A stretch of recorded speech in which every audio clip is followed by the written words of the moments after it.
Thank you very, very much. Wonderful to be back. A country that I love very much, country with dear friends, family, lovely people, and just emotionally gratifying, satisfying, and everything else.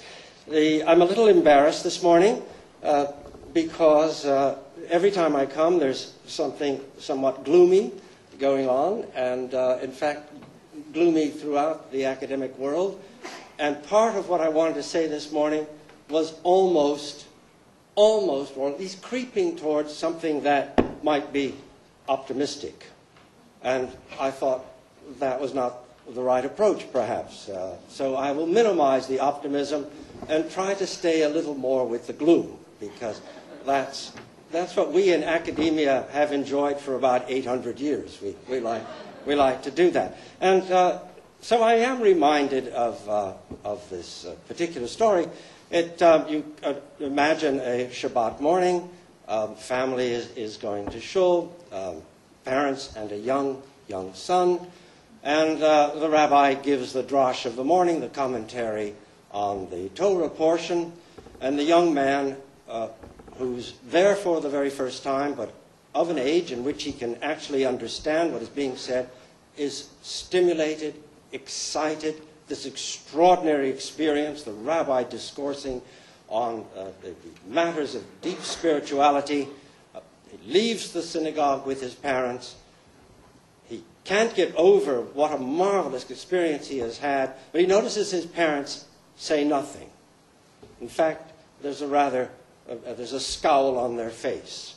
And he keeps going on in this enthusiastic fashion, and finally the mother turns to him and says, Yankel, if you can't say anything bad about the rabbi, it's best that you don't say anything at all. So maybe I should say nothing at all, but I will try to say something. The subject is an awfully big one. There are a lot of people here who are really deeply acquainted with the issues in some detail. I don't think it's my task in the morning to get into that kind of detail, and I couldn't anyhow, because we have many countries represented, many themes, many variations on that theme, and there is, as we will hear certainly through the day, not one definition of what privatization means. And that is, incidentally, a very awkward word in the English language, and I won't go into why it is, but all those kinds of words they hit the ear in a rather non-musical way. I will try to make some very broad remarks about privatization. I will talk a little bit, not too long, about the evolution of the private sector in America. I'll make a somewhat contrast with Britain. I'll leave it for other people to talk about other countries. There are plenty of those representatives here.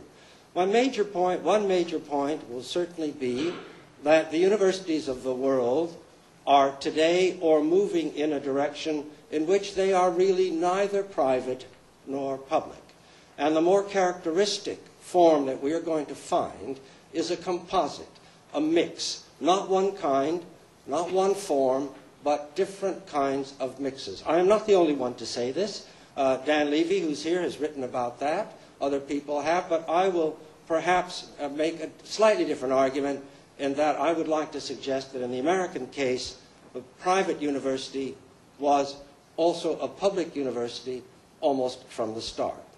I would like to say something about a private mentality, which is not the same thing as a private university, but indicates various kinds of attitudes about the relationship between universities and a multiplicity of funding sources. So that will be more or less the major message of the morning, and to be followed through in any way that anyone cares about.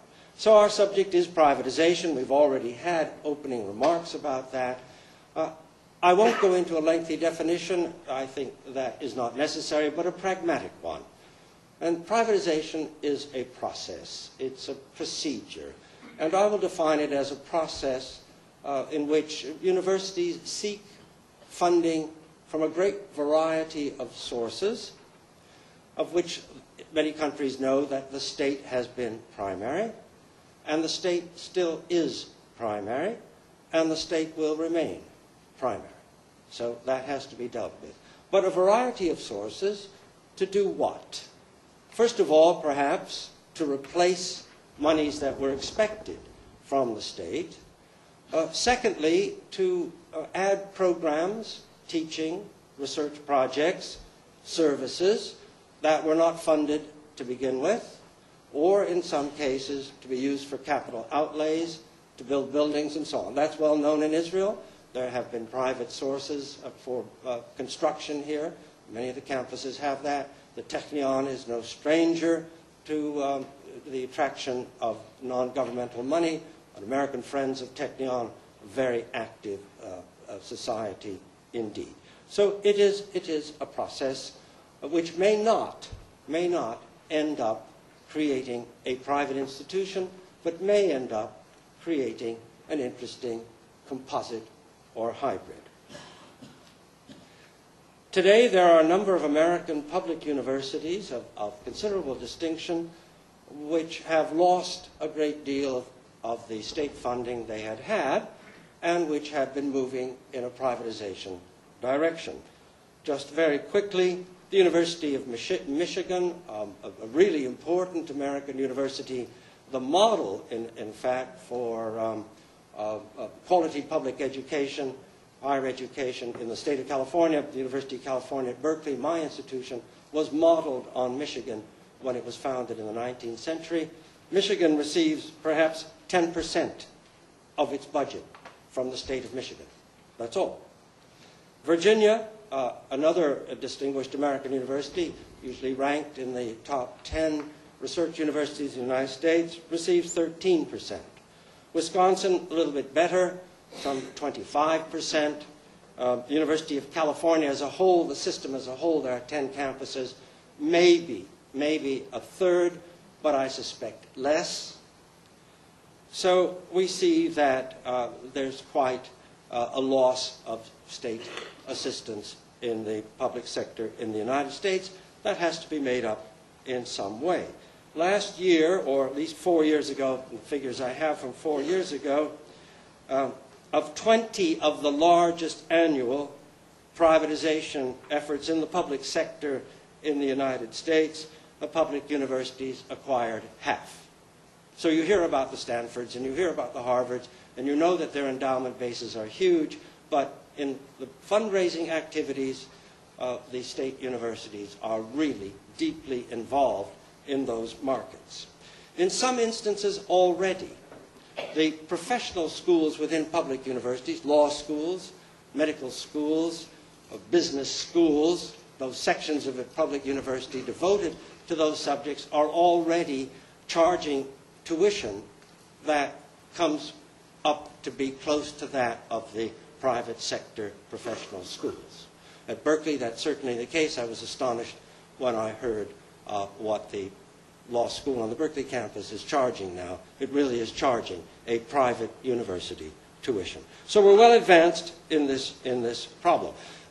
Now they're in this effort, and there are some internal problems that arise. We won't get into them today, but everyone knows about them. When one portion of your university is generating very large income, there are other portions that are not.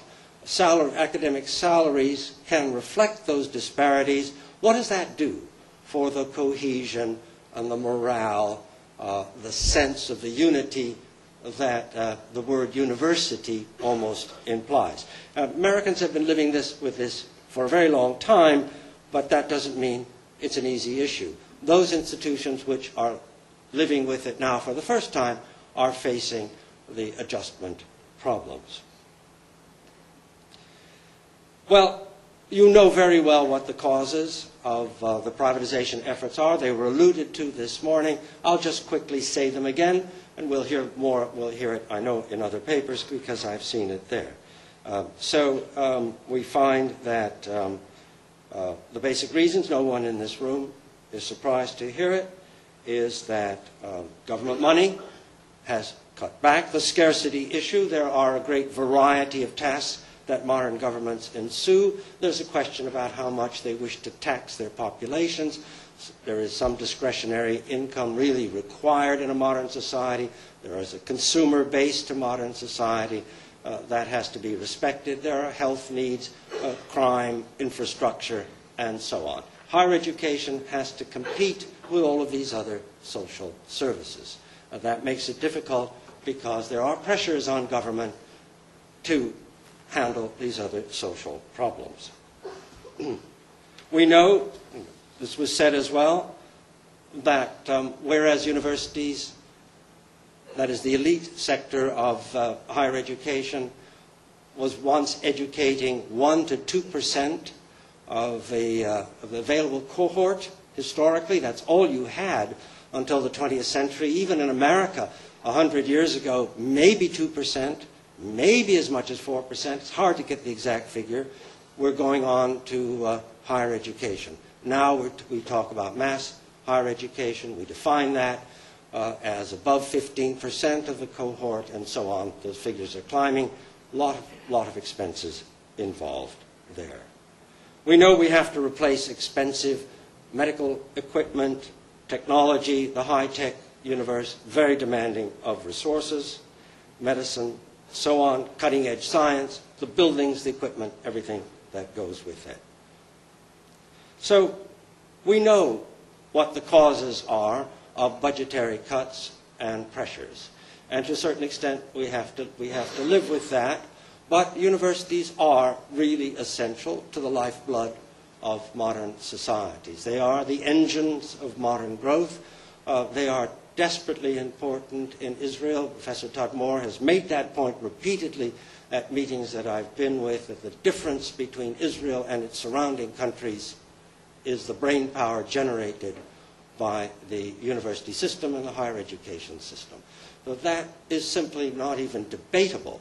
I think that is one of the great historical facts of the present. And it is relatively new because while universities have been important from the moment of their origin, they have never been as vital to all the dimensions of society as today. They once served only small sectors of that society. They serve all sectors of society today. In the United States, as I tried to say in the beginning, we are approaching a convergence of public and private. We find that public universities are behaving like private universities. We find that for a very long time, private universities are behaving like public institutions. That is, they are going to government for much of the money that is required to pursue the sorts of tasks that the modern university must pursue. I am talking now about a particular sector. I am talking about the research-led sector, because institutions that are teaching institutions do not have quite the same level of expense. On the other hand, they too draw from government in the United States. They draw for student aid. That's quite substantial. They do get equipment grants, computers and the like. There are programs for that. And so they too have learned to go to the public trough for assistance as well.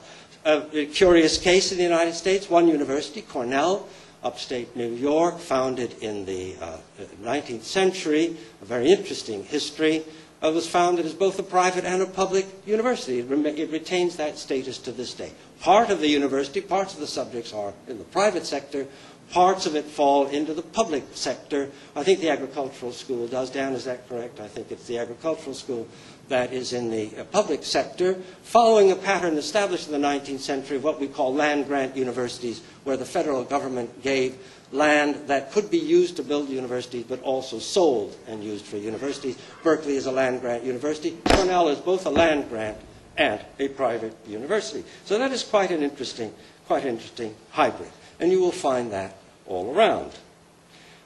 Privatization occurring everywhere. We heard that this morning. Occurring in Israel. We heard that just now. And once again, to say what my colleague Guy Neave is going to say again, I'm not taking anything. Guy will have his chance to say this, but I'll just anticipate it and say there is no one model. I think we must remember that. Because academics frequently will ask me if they want something. They say, what is the model that will allow us to do this? What is the model that will allow us to do that? And my answer is there never is a model. There are models. There are also histories. And a model, in some sense, has to be related to the history of an institution.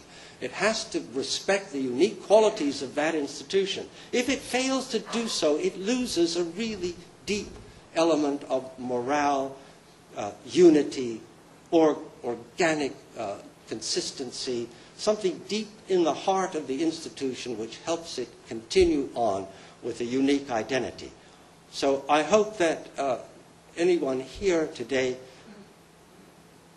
understanding the privatization phenomenon, will understand there is no one model, and what model is adopted has to respect the particular history of the university if it is to be, I think, deeply successful. Now,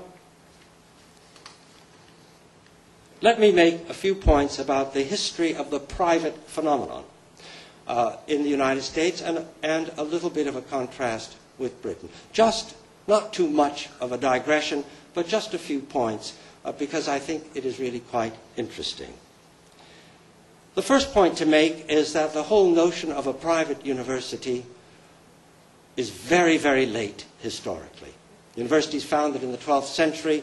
We don't get private universities in America, which usually regarded as the first place for this phenomenon, until the 19th century.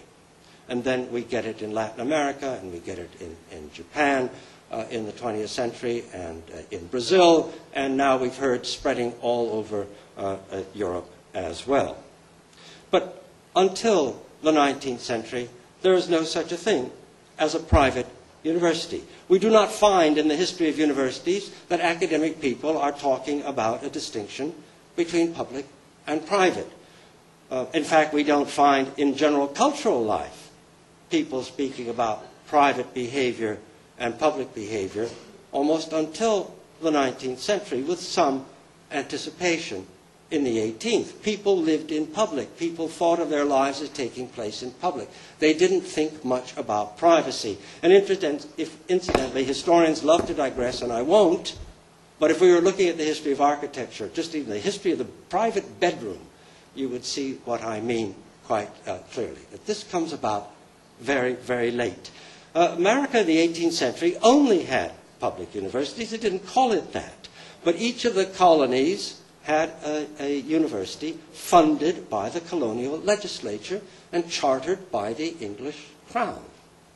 They didn't think of themselves as private. They thought of themselves as serving the citizenry of those states. And they expected to receive, and did receive, money from their governments.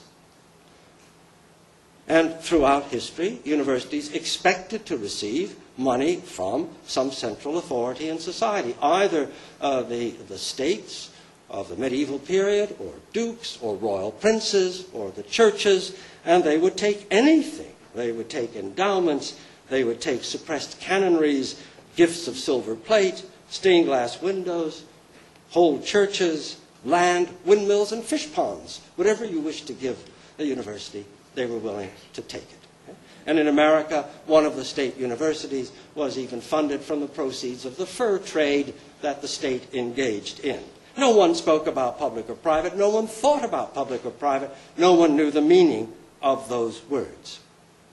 At the American Revolution, this still had not changed. Instead of the chartering authority being the royal crown in London, the chartering authority became the state legislature. It was the state legislature which gave a grant to the university to function as a charitable organization.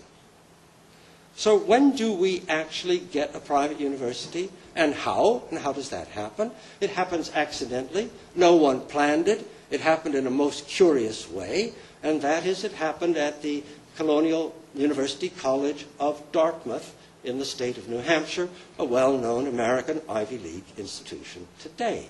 It had to do with a dispute between the founders of that college and the board of trustees, and the legislature got involved in that dispute, but that dispute had absolutely nothing to do with being private. It had to do with party politics.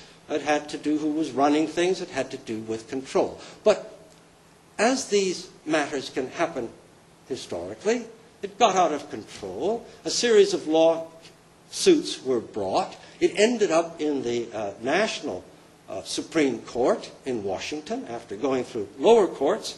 And the decision that the court rendered was that the state of New Hampshire, whose legislature was involved in this dispute, had no legal right to intervene in the dispute because the Dartmouth College, as it then was a chartered institution, and a charter is a contract deeply respected in American culture in the 18th century.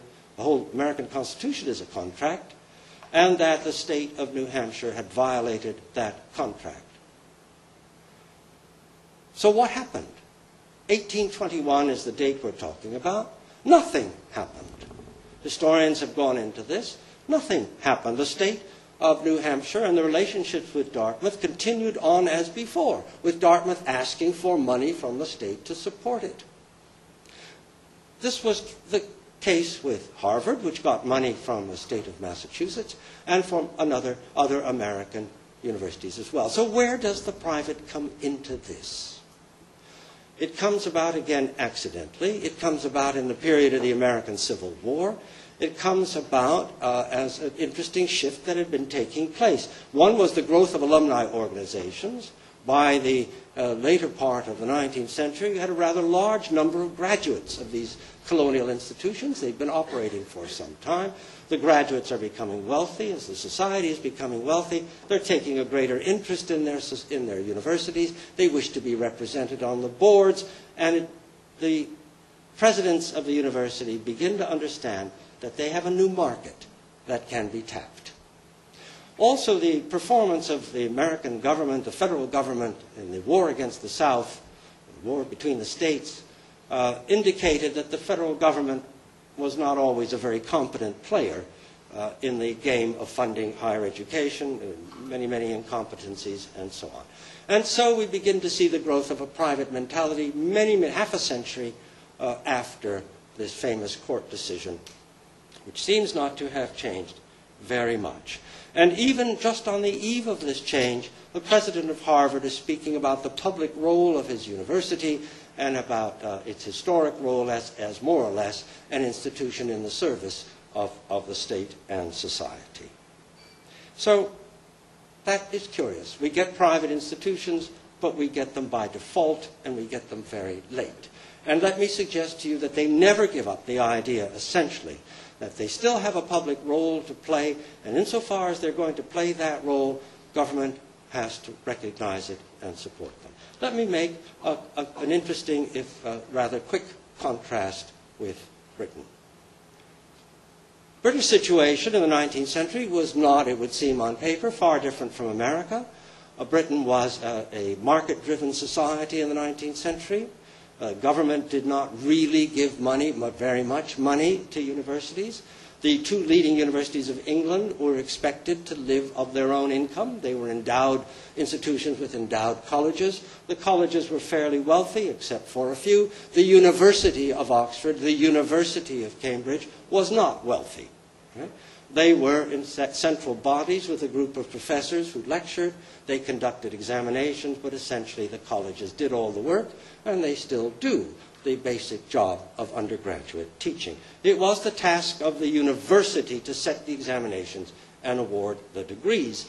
In the middle of the 19th century, the government reformed, through parliamentary intervention, reformed the financing of Oxford and Cambridge, but did not, in fact, change this relationship. Colleges taught, colleges had the money, the university set the examination. Scotland, somewhat different case.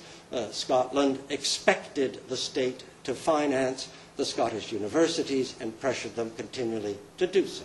In a way, the Scots were going to be the leaders in the United Kingdom in obtaining government involvement in university activity. There were new universities founded in the 19th century in Britain. They were founded as university colleges without the right to give degrees. And then they were looped together into confederations. A university was created, University of London, University of Victoria, but these were not bodies that taught. These were small staff that administered examinations, created and administered examinations, just like Oxford and Cambridge did. They were modeled on that system. And you had lots and lots of colleges, and the colleges taught, and the colleges could not give degrees, but they could teach to the examinations of the university. That system spread all over the British Empire, be in South Africa, Canada, Australia. You could read for the London degree from a college in your own colonial territory. The universities towards the end of the 19th century began to want money for research when the research mission spread to the United Kingdom. Money was not forthcoming in the quantity that was wanted from the private sector, and so pressure was put on the state, continuing through the imperial period up through the First World War. The state was reluctant to give money, gave bits and bobs of it here and there, but after the First World War, then funding, large amount of funding, was taken over by the state. So for about less than 100 years, British universities have been funded by the state.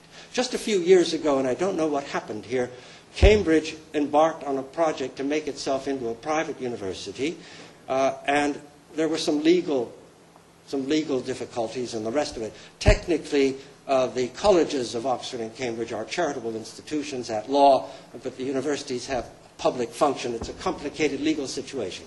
As far as I know, nothing has happened, and the situation remains the same as today, with the universities asking the central government continually for money. What was missing from the English case, even in the days when public money was not available, was what you were getting in the United States and still have, and that is what I will call a private mentality. A private mentality. A mentality that is aggressive, that seeks to probe a great variety of markets, that is never satisfied, okay, and is always attempting to expand the base of funds to be used for operating expenses, plus the additional requirements of a modern university. That private mentality I do not see in British history. Even when the colleges were technically private, charging fees, as universities always had done since the beginning, charging fees for instructions, I do not see that aggressive private mentality until now. And now it is really there.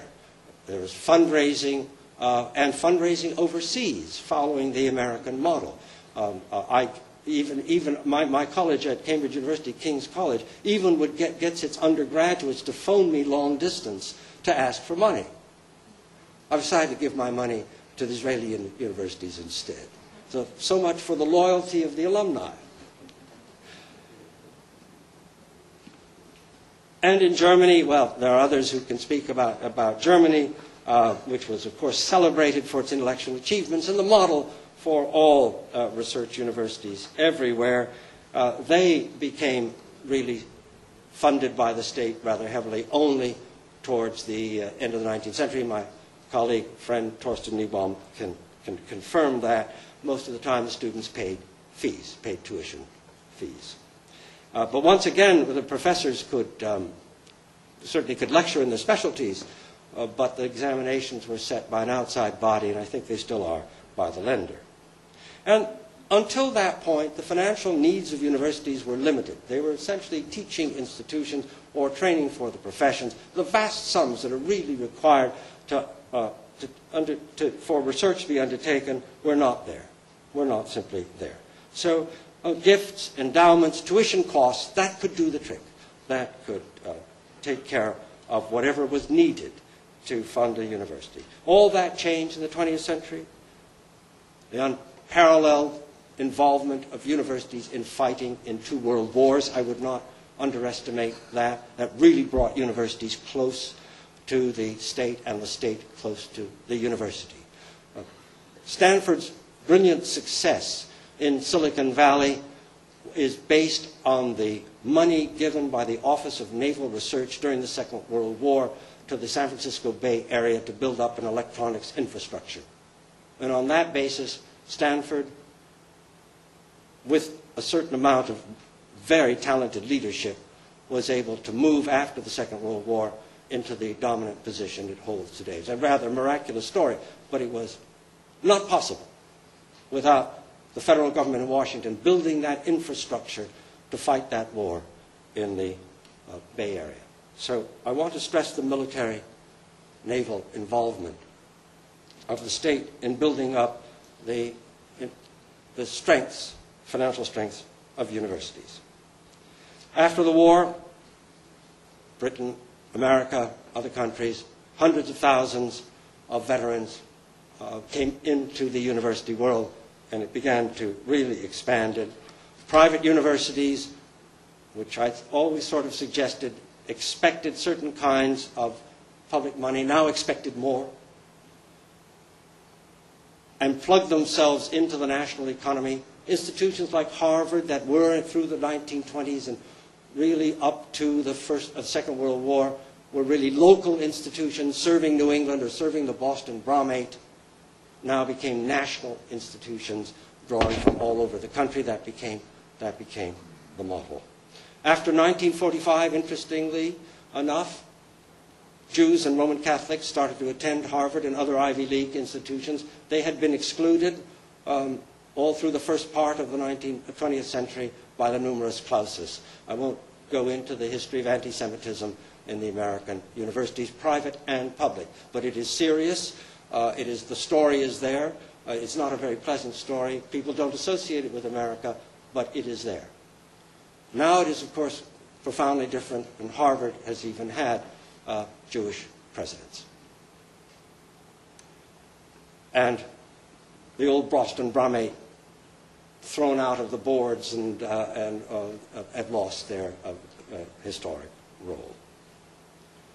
So the privates entered the national market fully and completely, and in so doing, they asked the federal government to assist them in the task of being national universities.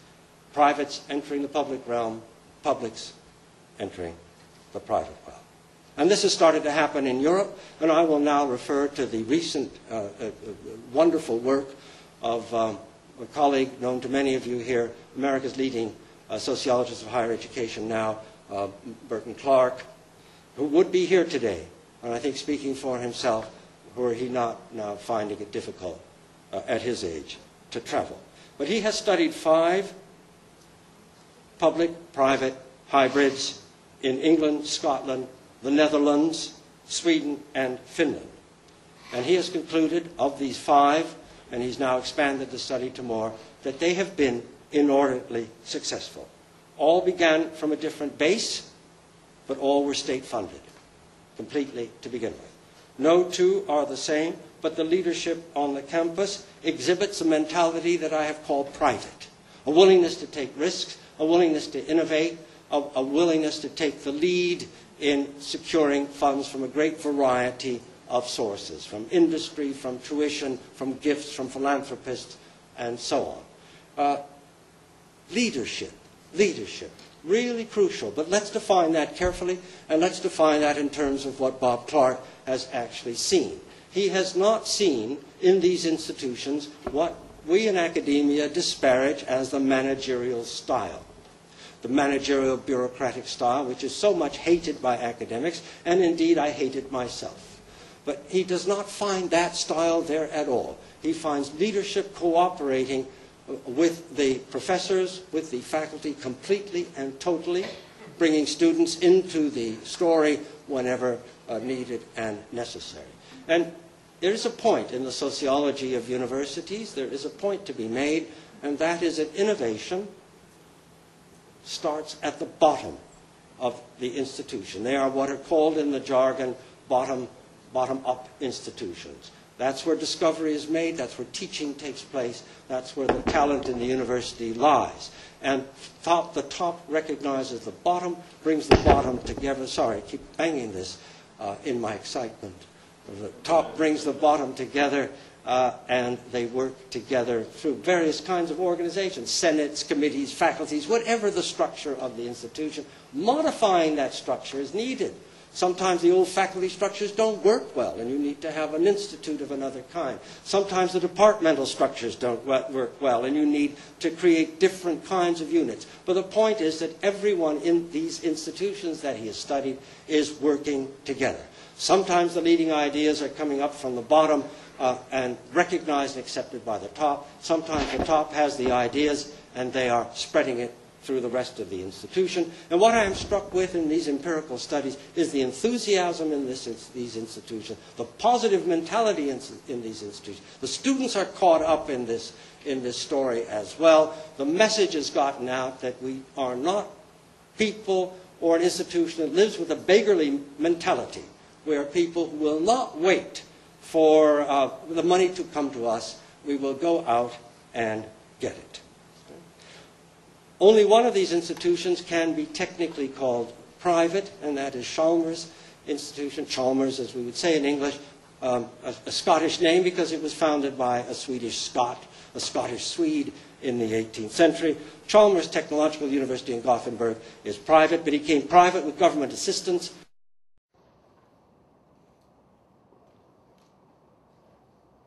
Now, is this an excessively rosy picture? As I told you, I had some nervous trepidations at the outset of giving you a positive picture. It just doesn't sit well today. So is this an excessively rosy picture of what can be done? And mind you, the situation is different in different countries. Relationships between institutions and states are different in different countries. So I'm speaking broadly. Okay? Well, yes, there are some dangers and there are some annoyances, and they are going to be presented later today, so I need not elaborate them, but one is, of course, the commercialization mentality that goes with market-related activity. Lots of annoying tendencies to boast, to look for ratings in popular magazines, to claim that you're number one in this or number two in that, and so on, exaggerate, hype, the kind of mentality that is annoying, I think, in academia. That is there. I'm afraid that can't be avoided, but I hope it can be minimized. Terrific amount of emphasis on institutions becoming brand names. That, I think, is detrimental to what we heard Professor Schechter say. I'd rather have the notion of a country in which different kinds of institutions are cooperating together, as the Bashar program has tried to emphasize. Interlocked together in a common national goal. But there is that. There's ethical problems. Should a university accept money from sources that are somewhat dubious? There have been instances of this. Money made in products that are dubious. Money from sources that are ideological, unpleasantly ideological. Ethical questions. Should you accept that? Industrial gifts. How are those contracts written? Is the university's commitment to public knowledge being respected, or are private arrangements being made for the fruits of research to go first to that the industry that's sponsoring it? All that has to be carefully looked at, carefully worked out, to make sure that that money is used in ways that are consistent with what universities believe in. All of the multiple sources in society have to be dealt with in a different way. The private, the philanthropy, the donors, the tuition, and so on. Is this so unusual? This should not be so unusual for Israel. Remember that if economists say that there are different kinds of markets, and remember that government is a market, and we've talked about government being the prime market, prime buyer of university services historically, then let us remember in the Haggadah there are 4 sons at the Pesach Seder, and each one has to be answered differently from the other. Okay, so different markets, different sons. We remember that. That's a task for, I think, the leadership of our society. Now, Professor Todd Moore has given us an extremely important paper to read, and it's passionate, it's emotional, and it is wonderful in many ways. He does say that markets are messy. He worries about big markets being messy. There are lots of markets. lots of markets there. Some are messier than others. And of the markets that are messy, government historically is the messiest market. It is governments that have done in universities more than once. It is the kings who have done in universities. It's the great established churches of Europe that decided that Roman Catholic universities would be Protestant and Protestant universities would be Roman Catholic. It's the totalitarian governments of the 20th century that destroyed the German universities, destroyed the Russian universities, destroyed the universities of Eastern Europe. It was not the private sector that did that, because the power lies in government. Government is a very powerful force in modern society. Academics in the past loved to be cozy with government, and in Europe, and I think it's still in some countries, academics were on the civil service ladder. They regarded as civil servants. They liked to be associated with the state, enjoyed being at the center of power and authority. That has been dangerous historically. States can turn nasty. So that is my message today, and the details will be worked out for you in the coming afternoon. We live in a world in which the distinction between what is private and what is public is blurred. There are legal distinctions, I will not deny that. Okay? Private universities in the United States are said to have a somewhat freer hand because they are not subject to legislative intrusion. But please remember, colleagues, that whoever pays the piper wishes really to call the tune. The private sector in the United States, having accepted money from the federal government, must respond to the numerous rules and regulations governing the award of that money. There are occupational requirements. There are health requirements. There were what we call affirmative action requirements. If you took that money, you were responsible for it. Money for student aid and the rest of it. All came with restrictions, rules, and regulations. There is no way of avoiding that. Every different kind of market has its own rules and regulations. But let me leave you with this final thought, and that is that it is better to serve many masters than to serve only one. Thank you very much.